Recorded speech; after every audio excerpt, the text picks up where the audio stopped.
Halo? Halo? Iya, Kiai. Iya, Kiai. Iya. Ini kalau bisa ya sebaiknya ibunya ikut mendengarkan. Jadi biar karena ini Iya ini. sebuah materi penting ya bagaimana membuat perlakuan kepada anak ABK yang berlaku selama ini di Tadabur dan yang sudah menghasilkan hasil yang cukup bagus dan bermanfaat di masyarakat ya. Karena ini Oke, Kiai. Gini lagi. Anda tidak akan mendapatkan dari buku-buku psikologi ataupun pengalaman-pengalaman terapis yang lain. Ini nggak akan ada ya. Oke. Oke, saya lanjutkan ya. Iya, Kiai. Jadi tadi saya hanya menyinggung sedikit tentang masalah ngompol saja. Ya, Abang Kafi ya. Jadi Abang Kafi tiga hari di pondok itu sudah nggak ngompol. Ya, Hmm. ya, itu Oke, Kiai. kesimpulannya. Jadi Pampers begitu datang langsung kita sedekahkan ke orang lain, nggak dipakai abang itu. Ya. Jadi kalau hari ini Abang Kafi kok sampai ngompol, itu kami anggap sebuah kemunduran. Dan itu tidak boleh terjadi pada abang. Maka kami itu kepengen banget, jangan sampai abang itu mundur. Ya, kalau sampai di sana Oke. mundur, berarti kedisiplinan kurang. Kedisiplinan kurang. Ya. Oke, sekarang pelan-pelan saya jelasin. Pelan-pelan saya jelasin. Ya. Dulu Iya, Kiai. anaknya Ibu Raslina juga begitu. Jadi bukan sekedar ngompol, justru BAB kececer di mana-mana. Satu hari bisa 7 kali di sudut-sudut rumah kami. Itu sama seperti itu. Tapi hari ini apa yang terjadi? Yang terjadi dia sudah betul-betul mandiri, tidak punya masalah apa-apa. Ya. Iya, Nah, Kiai. saya ingin melanjutkan penasaran orang-orang itu, bagaimana sih Tadabbur Al-Quran Center itu bekerja.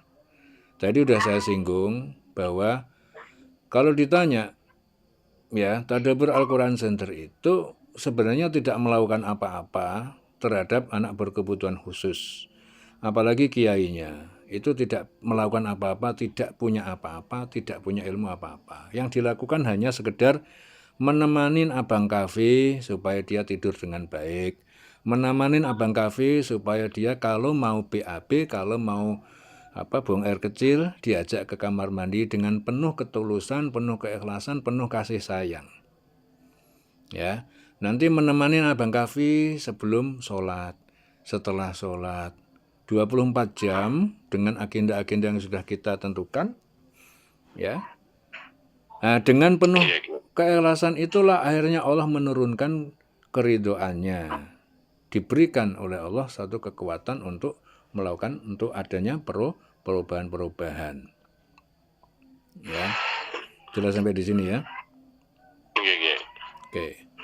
Jadi kalaupun ada prestasi apapun yang terjadi pada abang itu memang semata-mata Allah yang melakukan. Jelas ya? Oke. Kalau seseorang itu salah dalam memberikan intervensi kepada anak ABK, itu akibatnya fatal. Ya. Karena anak ABK itu Oke. sebenarnya memiliki kepekaan yang sangat tinggi. Maka jangan sembrono dalam menghandle atau membuat perlakuan anak berkebutuhan khusus. Jangan sembrono. Makanya kami Iya, sangat Kiai. berhati-hati. Ya. Yang paling penting sekali, coba kita ingat dulu. Kalau saya melihat dari video masa lalu, ya, jadi sebelum anak dikirim ke tempat kita, semua siswa mesti mengirimkan video 1 menit. Itu sebenarnya kami mempelajari perilaku, ya, Oke. dari cara jalannya. Anak ini masalah utamanya sebenarnya di mana? Oke, Kiai. Kebanyakan saat itu kan kami melihat bahwa Abang Kafi memiliki emosional yang tidak terkontrol saat itu. Ya. Iya. Nah, terbukti begitu sampai di Kudus, ternyata hipernya luar biasa. Akan tetapi, sebelum antum pulang meninggalkan Kudus, saat itu juga sudah melakukan perubahan besar terhadap emosionalnya. Langsung Iya. tenang, sejuk mukanya, terasa ada pancaran yang mulai muncul dari jiwanya. Kenapa hal itu terjadi? Sekarang tak terangin ya, tak kasih tahu rahasianya. Ya, rahasia secara akidah sudah tak sampaikan bahwa semuanya itu dari Allah. Tetapi bagaimana cara Allah menurunkan hal tersebut itu melalui tangan-tangan manusia. Oke. Nah, sedikit saya terangkan. bahwa perubahan fisiologis, perubahan emosional itu terjadi sangat drastis ketika Abang Kafi itu kita peluk. Ya, kita rangkul, kita peluk, kita dekap. Ya, tetapi cara kami mendekap itu ada tekniknya. Begitu didekap, itu di kepalanya sambil dielus-elus, di sedikit lehernya juga sedikit dielus-elus, sambil dikasih sebuah kata-kata. Ya, kata-kata itu sebagai pengendali kita. Ya, supaya terjadi keseimbangan. Nah, sekarang kenapa kok harus dielus-elus? Kenapa kok harus didekap? Di dalam tubuh manusia itu ada yang namanya chip, ya. Ini rahasia yang ada di Tadabur yang selama dijalankan. Di dalam tubuh manusia itu ada chipnya. Chip itulah yang memang Allah berikan kepada setiap manusia. Manusia di seluruh alam tanpa pandang bulu Allah kasih, baik yang kaya, yang miskin, yang disebut bodoh, yang disebut pinter, ataupun yang disebut bahkan orang gila sekalipun, Allah kasih chip itu. Itu keadilan Allah. Jadi ketika orang anaknya itu terlahir, setelah 10 bulan didiagnosa ada autisnya, itu sebenarnya bukan persoalan chip, tapi persoalan yang ada di dalam otak besar. Jadi perilaku itu dihasilkan dari sistem yang ada di otak besar. Jelas sampai di sini. Jadi kalaupun anak itu terjadi masalah yang disebut autis, itu masalahnya cuma di otak besarnya doang kok. Jadi yang diutek-utek, yang diukrek-ukrek, yang perlu dilakukan perbaikan itu fokusnya di otak besar sebenarnya. Ya, chipnya itu sama. Jadi chipnya semua orang itu sama, mengeluarkan cahaya, mengeluarkan sinar, mengeluarkan energi yang sangat besar. Dan itu terhubung dengan otak besar. Gini. Gampangannya gini deh. Gampangannya begini. Otak manusia itu ada otak kiri, ada otak kanan. Ya. Di antara otak kiri dan otak kanan itu ada sebuah kalau orang kedokteran mengatakan hipotalamus, ya toh. Nah, kemudian di dalam jantung kita itu terbagi ada 4 bidang, ya, ada 4 kotak, 4 petak, ya, yang di sebelah kanan ujung atas itu sebenarnya Rasulullah udah bilang dari dulu kalau itu ada energi besar, tapi orang-orang barat itu kan baru menemukan sistem itu, ada sistem saraf otak yang jumlahnya sekitar 40.000. Itu baru orang-orang barat tahun-tahun 90-an dia baru menemukan hal itu. Tapi sebenarnya di dalam Islam, Rasulullah sudah berkata sejak lama, sabdanya itu sudah ada.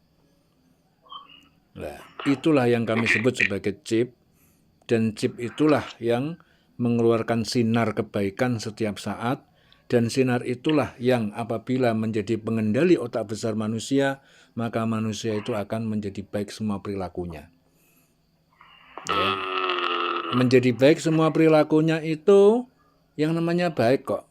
Solahal, ya, solahal jasadu kulluh itu artinya baik semuanya. Ya, kalau gerakannya nggak sempurna, ya, hiperaktif umpamanya, gerakannya hiperaktif nggak terkendali, itu baik apa enggak? Ya, kalau kalau Kanjeng Nabi bilang baik, itu kan berarti nggak mungkin ada gerakan-gerakan yang tidak sesuai dengan kontrol yang sebenarnya, kan begitu kan? Oke.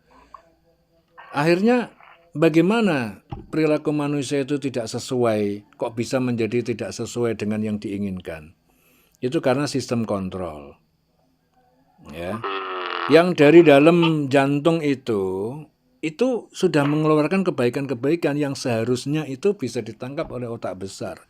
Tetapi ternyata karena tadi ada cedera di otak besarnya itu, ada sedikit problem, mengakibatkan itu tidak bisa menerima sinyal itu, sehingga terjadilah perlakuan ataupun perilaku-perilaku yang tidak terkontrol. Paham sampai di sini ya? Ini saya harus Oke. sebenarnya ini agak apa ya? Ini adalah materi-materi bagi orang-orang yang membantu saya dalam mengendalikan anak ABK. Nggak pernah saya keluarin. Karena memang ini penjelasannya panjang dan memang panjang banget deh. Ini kalau saya seminarkan mungkin pagi sampai sore dan harus nginep di hotel dan besoknya disambung lagi. Iya betul. Makanya orang itu nggak bisa kalau dia hanya teori-teori aja, nggak bisa. Oke, saya lanjutkan dulu. Ya, saya lanjutkan dulu ya. Iya, oke. Jadi perilaku itu sebenarnya terbentuk dari kebiasaan, habitual action. Ya. Nah, kebiasaan itu yang dilakukan oleh otak besar itu dipengaruhi sama apa yang dia lihat, apa yang dia dengar, apa yang dia rasakan. Iya. Sekarang wajar nggak kalau Abang Kavi matanya setiap hari itu melihat perlakuan-perlakuan yang baik, yang indah, yang diterima, yang dia sukai dan terarah. Kemudian apa yang dia dengar adalah kalimat-kalimat yang baik. Ada nggak kalimat yang lebih baik daripada Al-Quran di muka bumi ini? Nggak ada. Nah, berarti yang terbaik itu adalah Al-Quran. Kan begitu kan? Allah, kan begitu kan? Coba bayangin kalau matanya abang setiap hari di tempat kami itu hanya melihat perlakuan-perlakuan yang baik. Kemudian telinganya mendengarkan ayat-ayat Al-Quran yang tidak pernah terputus. Ya. Kemudian sen yang dia rasakan adalah perlakuan kasih sayang yang dia merasa terhormat. Ya. Oke. Mungkin nggak perilaku seseorang itu berubah setelah inputnya seperti itu. Bandingkan dengan orang yang inputnya matanya itu melihat sesuatu yang kacau, tidak terarah. Ya. Terus kemudian telinganya mendengar sesuatu yang tidak selain Quran. Ya. Walaupun kedua orang tuanya kasih sayang sama dia, tetap yang 2 poin dia tidak dapatkan. Akhirnya proses pembentukan karakter untuk bisa menjadi karakter yang baik itu nggak akan terjadi. Karena 3 input tadi setelah diproses di otak kiri masuk ke otak kanan akan menjadi sebuah perilaku, kebiasaan. Contoh kebiasaan dia sholat 5 waktu, kebiasaan dia kencing sebelum tidur. Nah, itu kebiasaan di tempat kita. Semua santri itu kalau mau tidur kencing semuanya. Lah mungkin kalau di rumahnya Malang sana mungkin karena mungkin nggak diajak seperti itu, akhirnya malamnya ngompol, kan begitu.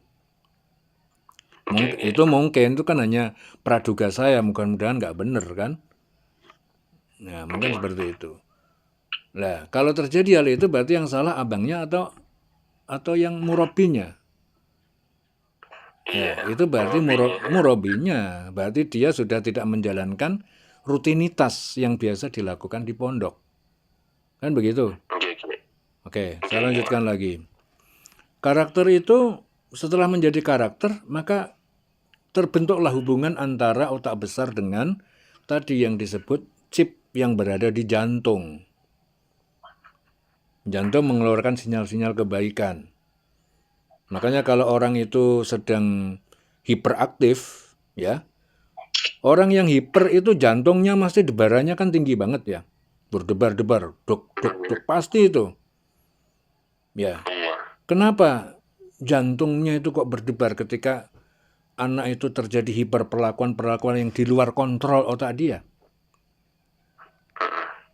Ya, itulah hubungan antara saraf yang ada di dalam otak besar menuju ke arah chip yang ada di jantung itu sendiri. Nah, makanya kita di Tadabbur ada teorinya, dia didekap, begitu didekap, sarafnya itu dielus-elus. Ya. Jadi di situ kan ada 2 saraf simpatik sama saraf parasimpatik. Saraf simpatiknya itu yang menjadikan jantungnya itu kan dul, berdebarnya sangat tinggi banget, tidak terkontrol. Itu yang mengakibatkan orang itu bisa stroke.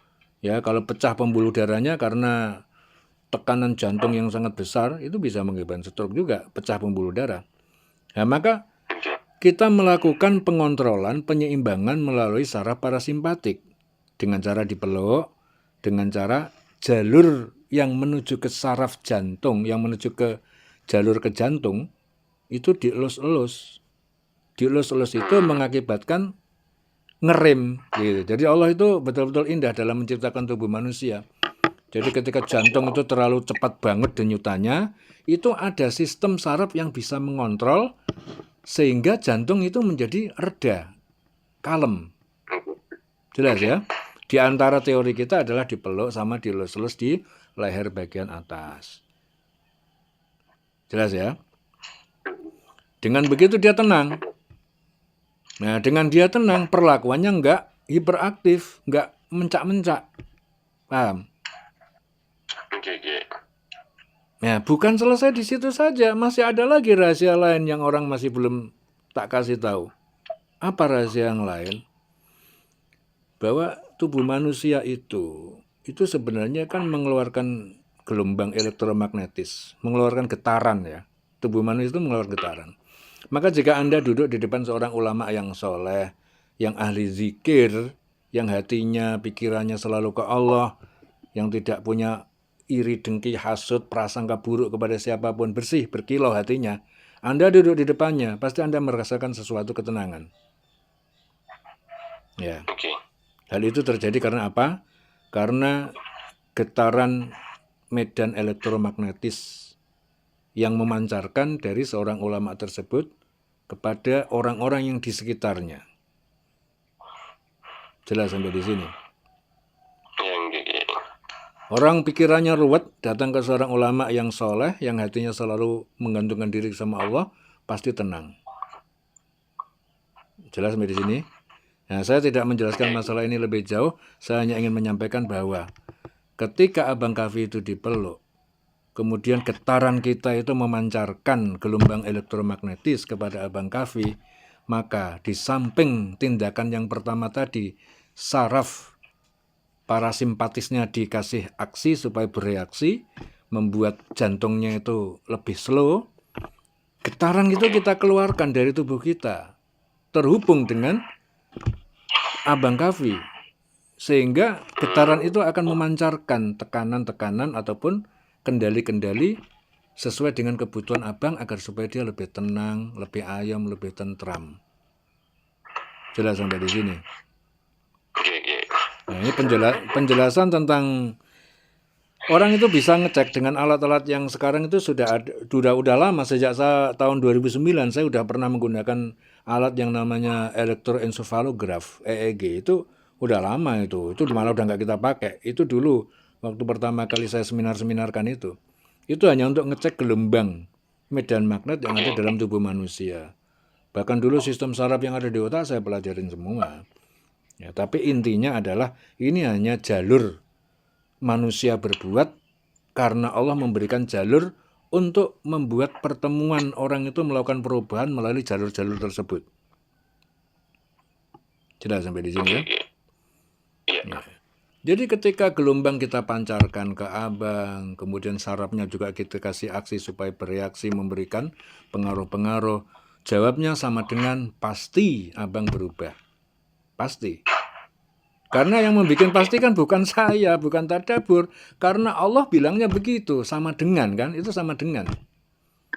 Jadi biasanya kalau dalam Al-Quran, ya, orang yang berbuat baik, ya, fajaza'uhu jannatin tajri min tahtihal anhar, selalu begitu kata-kata dalam Al-Quran. Orang yang berbuat baik itu ganjarannya apa?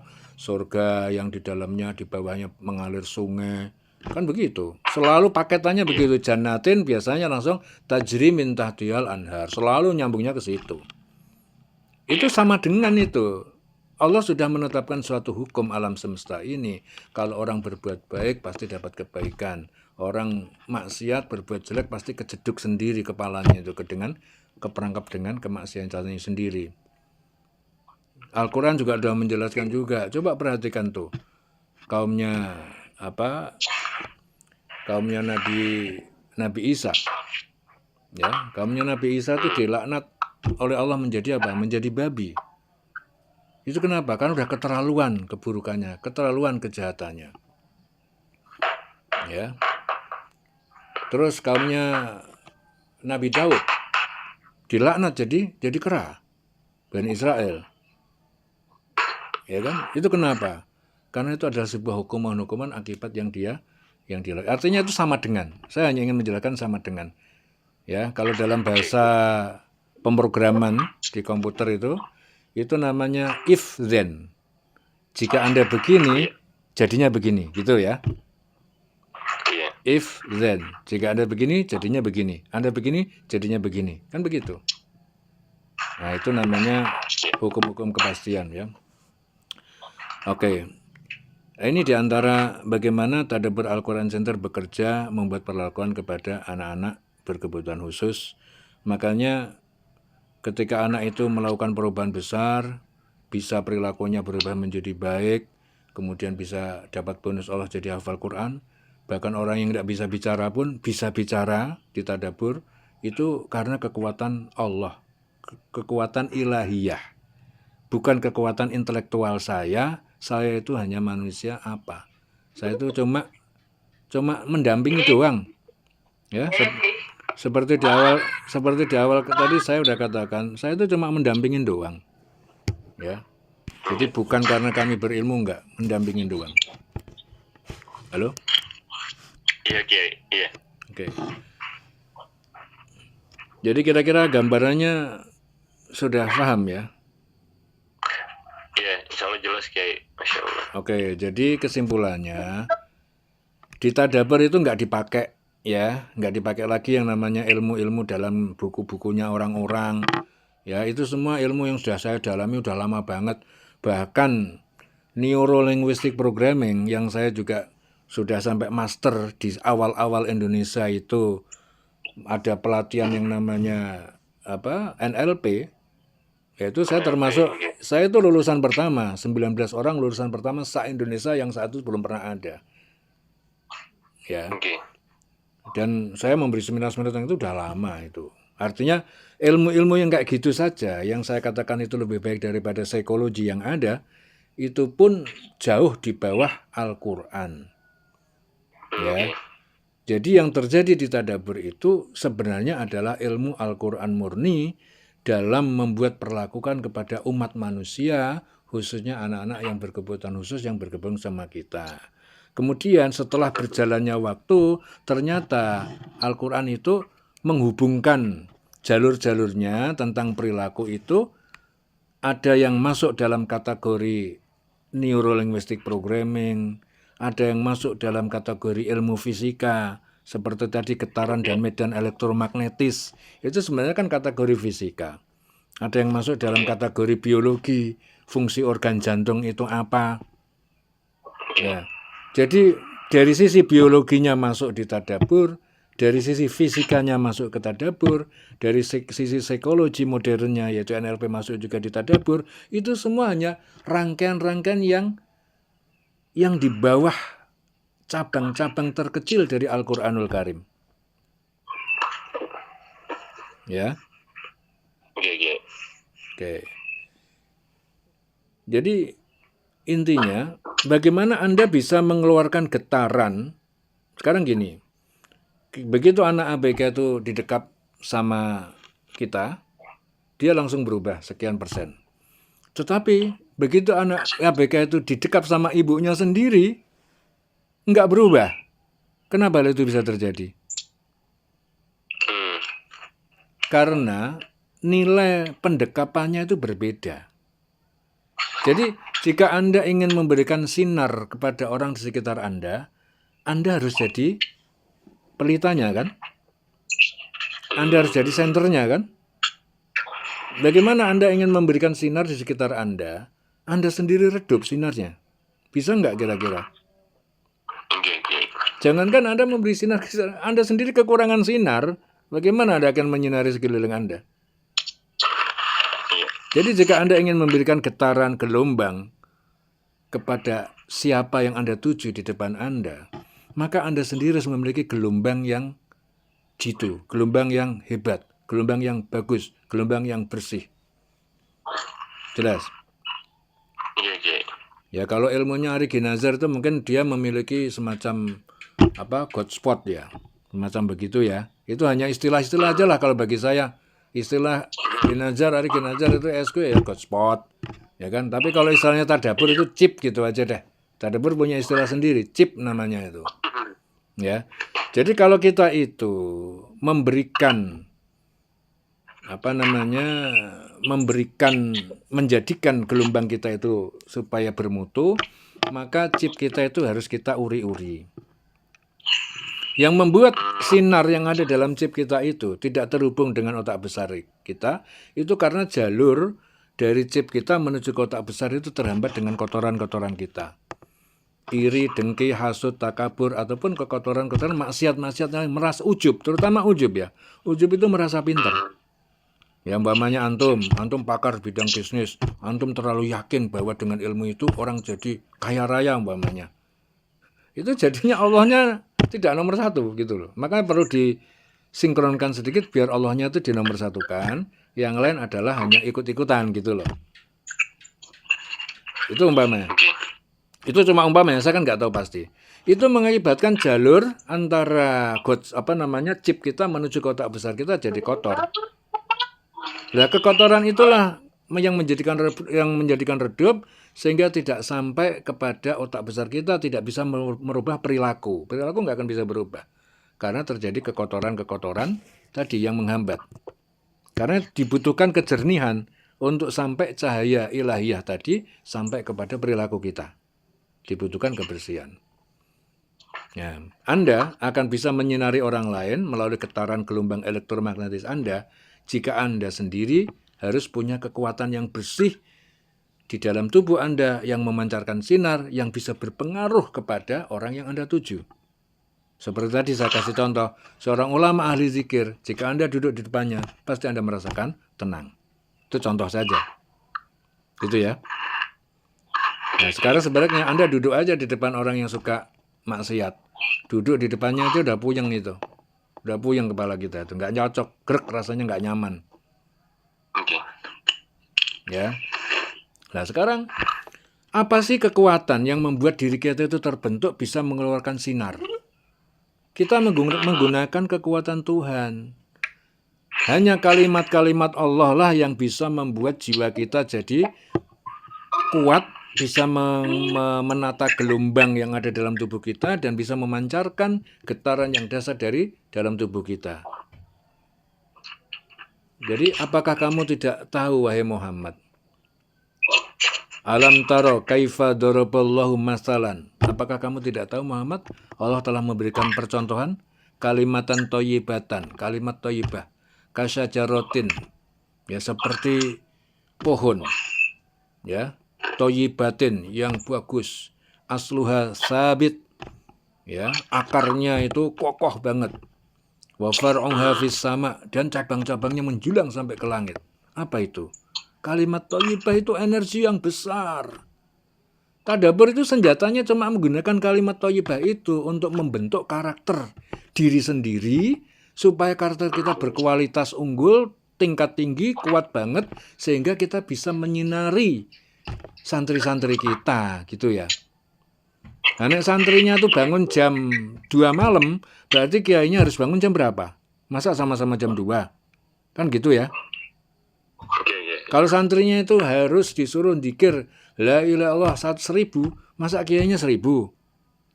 Nah nanti kan draw itu. Itu contoh ya. Jadi kalau anak Anda harus berzikir 100, Anda harus berzikir 200 paling enggak, supaya yang lebih tinggi memberikan cahaya ke yang lebih rendah. Begitu loh. Nah tadi saya tambahin lagi, tidak ada kalimat yang lebih baik daripada kalimat thayyibah untuk menjadikan karakter, membangun sebuah karakter. Anda ingin membangun abang, karakternya baik, Anda sendiri harus memiliki sinar yang lebih dalam, lebih tajam, lebih kuat. Apa senjatanya? Kalimat thayyibah. Ya, kasyajarotin thayyibatin asluha sabit wa far'uha fis sama. Jadi kekokohan kalimat thayyibah itu akarnya sampai menembus 7 lapis bumi ke bawah. Kuat banget kan? Wa far'uha fis sama, tangkai-tangkainya, daun-daunnya menjulang sampai ke 7 lapis langit kekuatannya. Jelas. Menembus ke 7 lapis bumi, ke atasnya menembus ke 7 lapis langit. Begitulah kalimat thayyibah. Ditambah lagi apa? tu'ti ukulaha kulla hinin. Jadi pohon itu tuh berbuah setiap saat. Jadi bukan sekedar berbuah musim dingin, musim panas, enggak. Jadi kalimat thayyibah ini di perubahan Allah itu berbuahnya setiap saat, akarnya sangat kokoh, daunnya menjulang sampai ke langit dan berbuah setiap saat. Nah, itu hanya perumpamaan yang disampaikan kepada Nabi Muhammad tentang kekuatan dasarnya kalimat thayyibah. Jelas sampai di sini? Oke. Nah, kalimat thayyibah itu ya kalimat Allah dan Al-Quran itu. Tidak ada di luar itu yang lebih baik di muka bumi ini.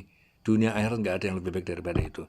Bayangin kalau Abang Kafi matanya melihat kegiatan ibadah, kegiatan yang positif, tidak ada yang jelek, kemudian telinganya 24 jam mendengarkan kalimat thayyibah.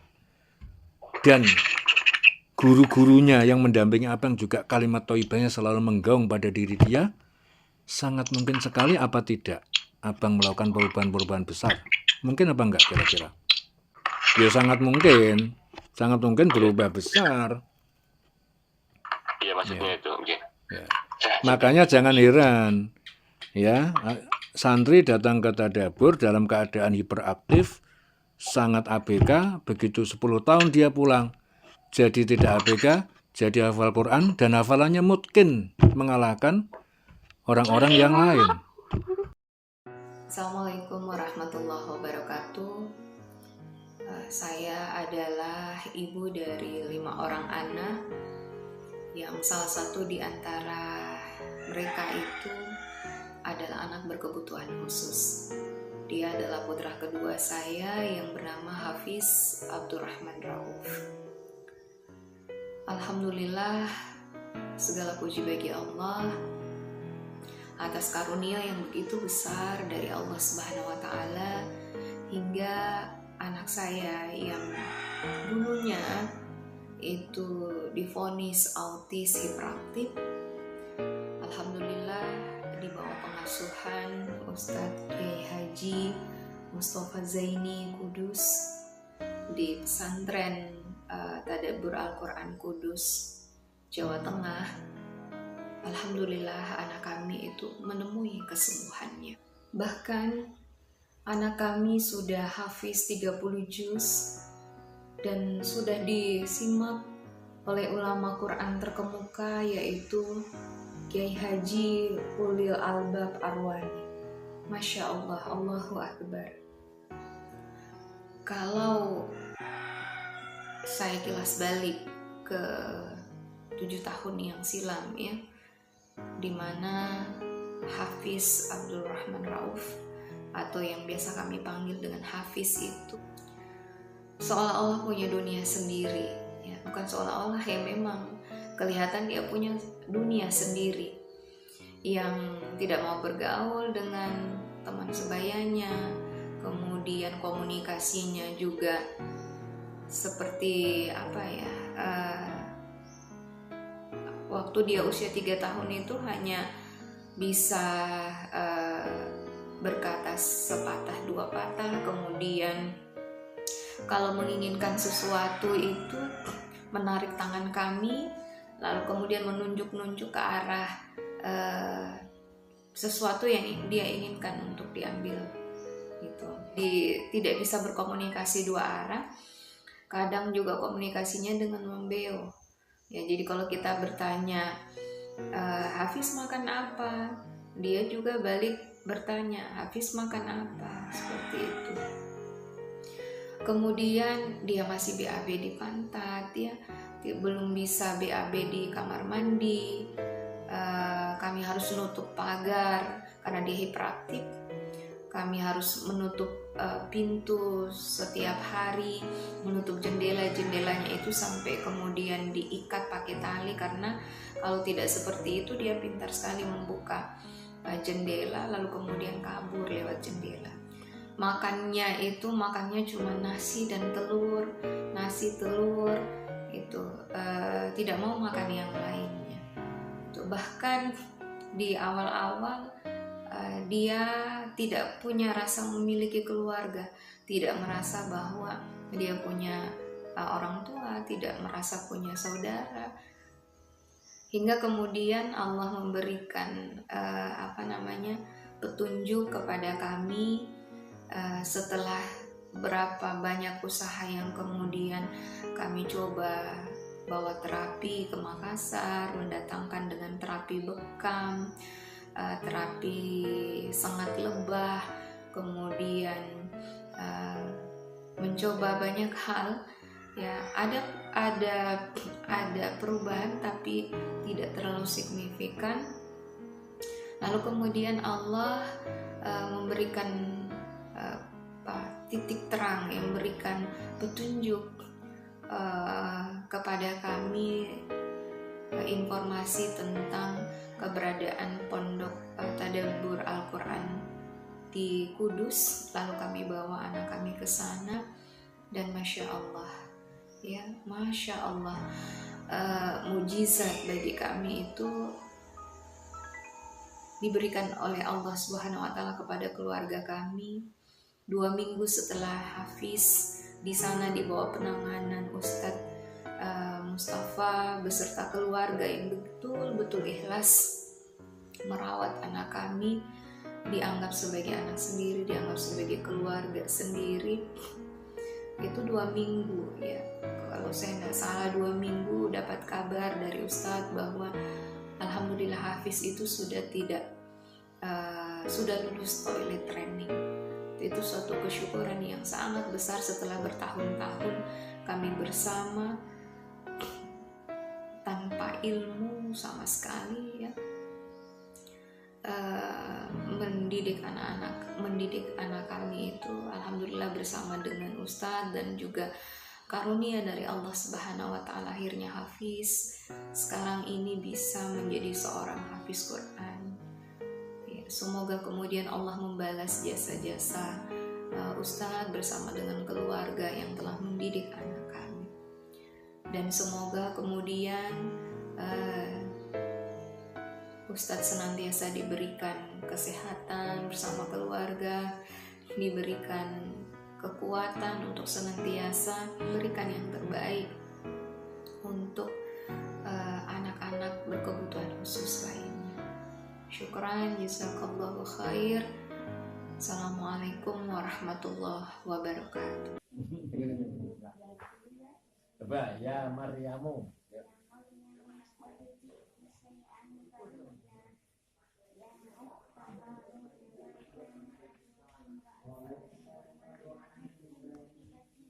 Berapa itu?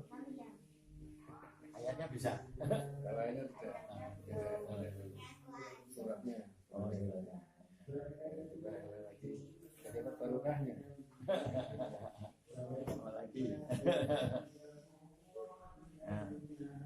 Rabbana inni askantu. Panjangnya.